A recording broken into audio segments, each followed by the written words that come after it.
पाटील नमस्कार. नमस्कार सर. आपलं नाव सांगा, गावाचं नाव. माझं नाव परमेश्वर काशीनाथ गोडे, राहणार गोशेगाव, तालुका भोकरदन, जिल्हा जालना. आजची तारीख आहे किती? आजची तारीख 25 महिना 25/6/2026. 25/6/2026. हां. शेतकरी मित्रांनो, आपण तारीख एवढ्यासाठी घेतली. आज आपण पहिल्यांदा व्हिडिओ काढतोय मिरचीवरती. हां हां आणि पाटील, तुमच्या मिरचीसाठी आपण एक औषध दिलं, तुम्हाला नाव आठवतं?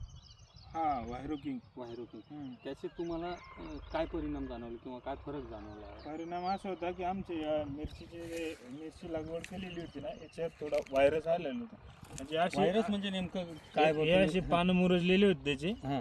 हे पानं मुरजलेले होते. आम्ही तुमच्या कंपनीचं औषध मारल्यामुळं आता याच्यात थोडंसं क्वालिटी पण आली, फुलगळ पण व्हायना नाही, काही नाही. फुल पण व्यवस्थित लागलेलं आहे. फुलं व्यवस्थित लागली. हां हां आपल्या औषधामुळं फुलं व्यवस्थित लागली. हा व्यवस्थित लागली. क्वालिटी बदलली. असं क्वालिटी पण बदलली ना. तुमचा शेंडा फ्रेश होतो. हा. आता हे पानं नवीन चांगले येत आहे, बरोबर? हा आता हे काय इकडून नवीन येत आहे. हे बा, हे झाडाचं पण चांगलं व्यवस्थित, त्याच्यावर हे झाड व्यवस्थित वाटू लागलं. आणि फुलं पण वाढलेत. हा फुलं पण वाढले. आणि जी फुलगळती थांबली जी होत हा होती, हा बरोबर आहे की नाही? हो. शेतकरी मित्रांनो, आपण व्हिडिओ दरवर्षी बनवतो. हा आणि पाटील, आम्ही दरवर्षी व्हिडिओ बनवतो, दरवर्षी 5, 50, 100 व्हिडिओ बनवतो. पण आजपर्यंतचा आमचा इतिहास असा आहे की आम्ही कुठल्याही चांगल्या प्लॉटवरती कधी व्हिडिओ नाही बनवला. तर प्रत्येक कंपन्यात तुमच्याकडे चांगली मिरची असेल तर येऊन व्हिडिओ बनवतील, अमुक करा तमुक करा आमचं. आम्ही कधीही तसं, तुम्हाला मी काय सांगितलं पहिले व्हिडिओ बनवायचं पहिले, की तुम्ही खोटं नका बोलू.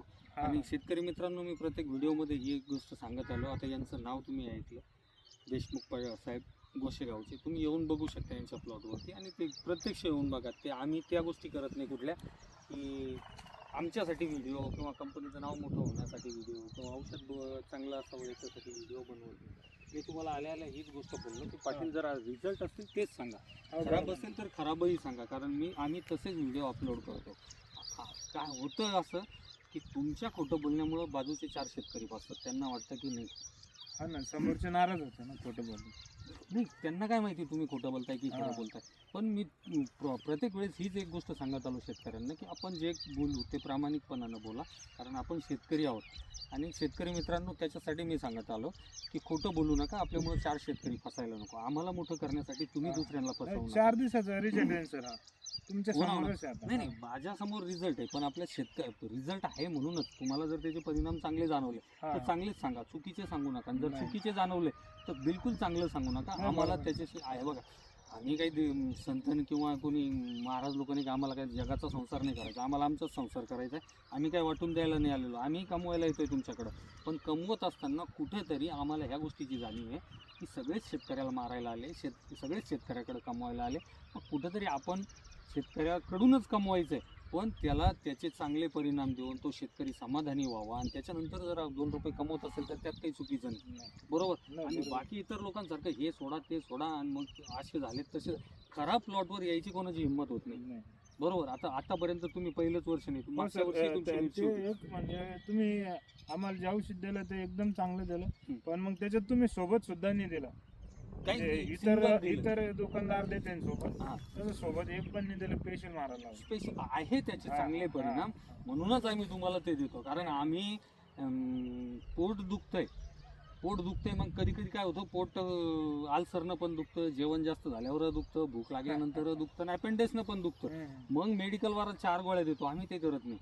आम्ही त्याचं निदान करतो की नेमकं याला आजार काय.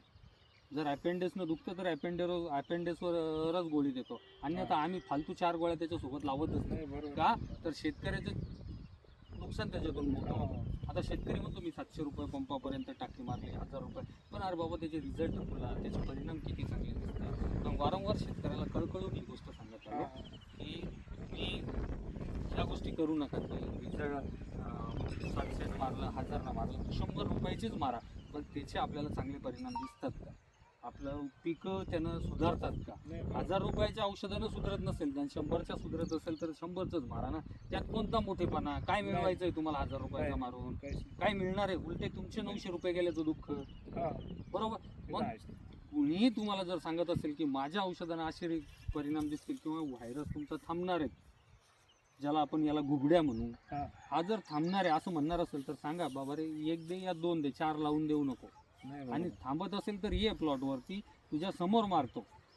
नाही प्लॉटवर सहसा येतच नाही कोणतेच दुकानदार येत नाही दुकानदारांचं नाही हा. म्हणायचं साहेब मला ना, दुकानदारांबद्दल मी म्हणतोय ना, कंपनीबद्दल मी म्हणतोय. हा हा पण जो तुम्हाला कोणी सांगत असेल त्याला म्हणा ये तुझं 1000चं नाही, मी 2000चं औषध मारतो, मला समाधानी कर, 2000 रुपये घेऊन जा. हो बरोबर आहे. बरोबर आहे की नाही? आणि मी वारंवार प्रत्येक शेतकऱ्यांना हेच सांगत आलो, तुमचं जोपर्यंत समाधान होत नाही, जो तुम्हाला तुमच्याकडे येऊन त्यांनी तुमची देखभाल करत असेल त्याला तुम्ही कुठेतरी सांगा की बाबा हे कम्प्लीट होईस्तोर किंवा हे पूर्ण होईस्तोर, हे आजार बरा होईस्तोर तू हा हा ये, तू जो सांगशील तो आम्ही खर्च करायला तयार आहे.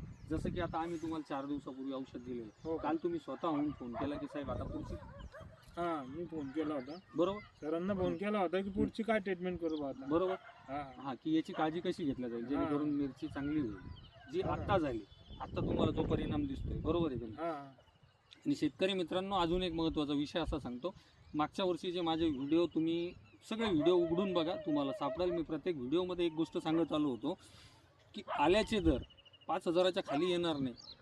मी एका व्हिडिओमध्ये 2 ठिकाणी बोललेलो, मला आठवतं तिथपर्यंत 2 व्हिडिओमध्ये बोललो होतो की 10,000च्या पुढं आल्याचे दर जातील आणि आत्ता ते 13-14 हजारापर्यंत पोहोचलेत. कालच माझ्या मते 13,500 रुपयानं आलं गेलं. हो. मी हे सांगत आलो होतो. तसंच मी आत्ता तुम्हाला हा पहिला व्हिडिओ पण सांगतोय की मी नंदुरबार धुळे ज्या एरियामध्ये मिरची असते, हा. तुमचं संभाजीनगर जिल्ह्यामध्ये बऱ्यापैकी मिरची आहे, जालना जिल्ह्यामध्ये बऱ्यापैकी मिरची आहे, अजून तुमचं चंद्रपूर, गडचिरोली, वर्धा ह्या एरियामध्ये चांगल्या प्रकारची मिरची आहे आणि म्हणजे पिकं तिथं बऱ्या प्रमाणात घेतल्या जात्या. परत तुमचं आंध्र प्रदेशमध्ये आज परिस्थिती अशी झालेली की व्हायरस या आजारानं जवळजवळ बरीचशी मिरची खराब होत चालली आणि जे शेतकरी मिरची सांभाळतील, नक्की एक सांगतोय तुम्हाला, हा व्हिडिओ तुम्ही सगळेजण सेव्ह करून ठेवा. तुमच्या लक्षात येईल की मिरचीचे दरही चांगले राहतील ज्यांच्याकडं मिरचीचं पीक चांगलं आहे. मिरचीतून पैसा तुम्हाला 100% मिळेल. मिरची सांभाळा माझा पहिलाच व्हिडिओ तरी मी सांगतो, कारण माझं धुळे, नंदुरबार असेल, तुमचं आंध्र प्रदेश असेल, तुमचा चंद्रपूर, गडचिरोली, इवन वर्धा असेल, या संभाजीनगर, जालना असेल, मी इथला बघितलेला. आज आमच्या कन्नडमधली अशी परिस्थिती आहे, जवळजवळ 99% शेतकऱ्यांच्या मिरच्या खराब झाल्या. हा पण पाणी पण नाही त्याला. कन्नडच्या शेतकऱ्यांना माफी मागून हे शब्द बोलतोय. तुमचं मन दुखाव ही इच्छा नाही, पण झालंय जी वस्तुस्थिती ती वस्तुस्थिती. आज तुमच्या सिल्लोडमध्ये पण बऱ्याचसं प्रमाण हे असं झालंय.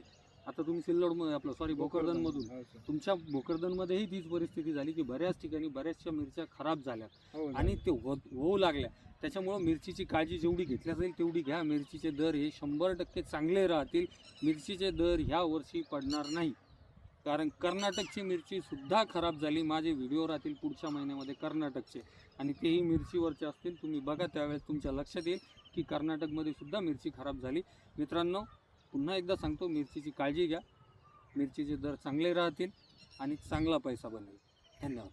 धन्यवाद पाटील. धन्यवाद सर.